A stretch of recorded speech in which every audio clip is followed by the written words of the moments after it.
How's it going, everybody? This is Tyler from Stapled Media, and welcome back to another roller coaster review. Today, I'm going to be talking about the historic Giant Dipper at Belmont Park. Giant Dipper was originally built back in 1925 by Frederick Church, making it one of the oldest wooden roller coasters in the world.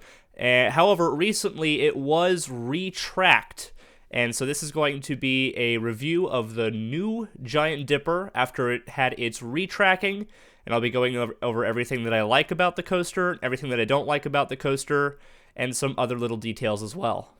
I just wanted to say right off the bat that I have never been the biggest fan of this roller coaster. This ride always felt like it didn't really do anything, and it was also really rough. So I wish that it was at least smooth. But no, in the past this ride was really rough, so I would often avoid riding this roller coaster, even though it's one of my home parks. It's right near SeaWorld, which is my home park. But like I said before, relatively recently, Giant Dipper was retracked, so I decided to recently give it another try. And I've gotta say, it's actually pretty gosh darn good. There's still a lot of moments on Giant Dipper where nothing really happens, you just sort of meander around, but I gotta say, at least in the front row where I rode, I was pretty surprised by a couple of pops of airtime. The laterals are also pretty strong. They're nothing super special, but they're at least stronger than I remember, and for the most part, the ride runs pretty well for its age.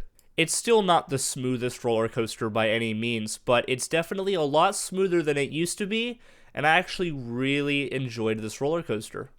Now, when trying to compare it to its counterpart at the Santa Cruz Beach Boardwalk, it really doesn't stand a chance. If you've ridden the one in Santa Cruz and you're looking to try the one here in San Diego, don't expect the same style of ride. The one in Santa Cruz is full of sharp ejector airtime and crazy intense laterals, whereas this one's definitely a lot more of a mild ride.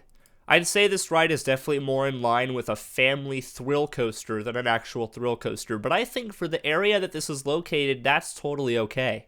The location is absolutely gorgeous. It's in Belmont Park, which is a very well-kept boardwalk-style park on Mission Beach in Mission Bay, San Diego. From the lift hill, you can see the ocean, and it's just absolutely gorgeous. The trains aren't too bad either. I actually really like them. They're in the same style as the old trains on Colossus at Magic Mountain before it was transformed into Twisted Colossus by RMC, and I think that they suit the ride perfectly fine.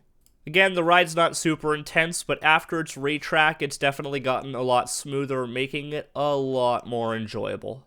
If you get the chance, I definitely recommend to try to ride this ride at both the daytime and the nighttime, because they do give relatively different experiences.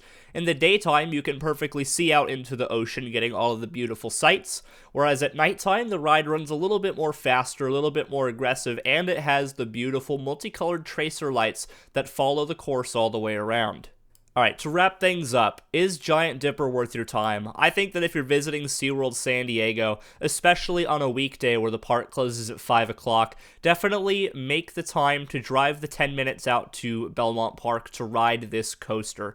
It is a really classic and historical ride, and now that it doesn't try to beat the absolute crap out of you, I think that it's actually worth your time. It's also not too expensive. Last time I rode it, which was about a week ago, it was about an $8 ticket to ride, which is super reasonable, and I think that it's definitely worth it.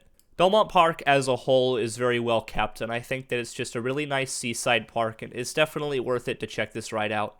For Giant Dipper's final score, I'm going to be giving it a 7 out of 10. I think that there's definitely room for improvement, but for a classic seaside wooden roller coaster, I think that it gets the job done, and I think it's honestly a lot of fun.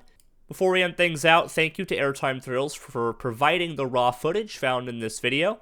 Make sure you guys subscribe to my channel. I'll have more roller coaster videos coming out soon. I know there's been a little bit of a drought. I have been focused on quite a few other projects, but I think it's about time I get back into this stuff, so yeah, that's gonna do it. I'll see you all in the next one.